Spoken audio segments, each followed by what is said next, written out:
Hello, everyone. Thanks for logging on to CBSColorado.com. Time now for a few extra minutes with Chad Brown, NFL legend, CU Buffs legend. Now you're a broadcasting legend.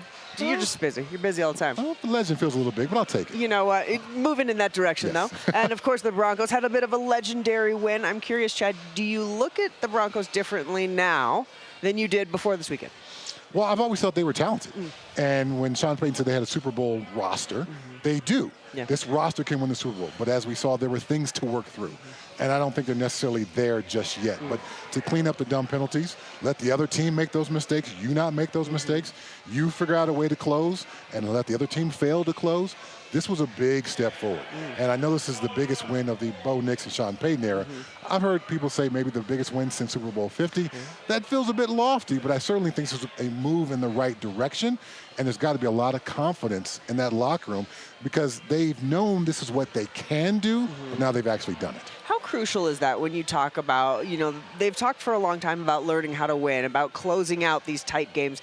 How big is that when you now have a tangible game that you can look at and said, we beat the best, and we did it by doing what we couldn't do before, which is close out a tight game?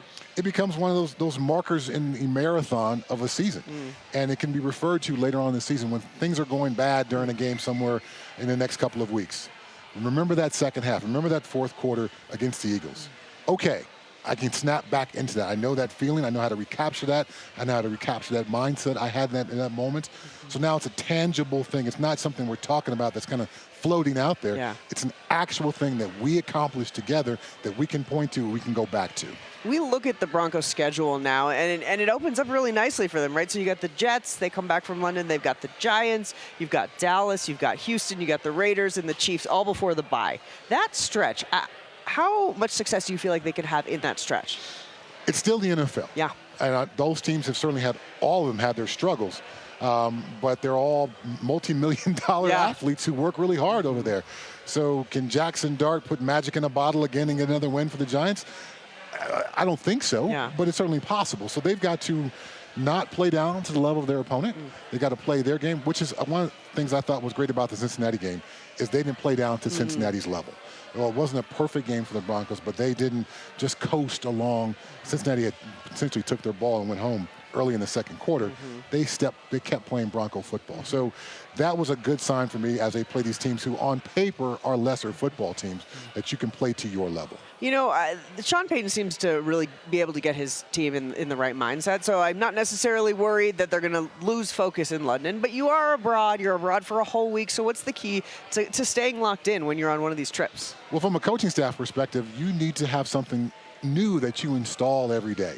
If you go overseas with all the distractions and you just run the same meetings that you run back here, well, suddenly somebody's thinking about, I got to go to Big Ben, I got to see this, I got to do that.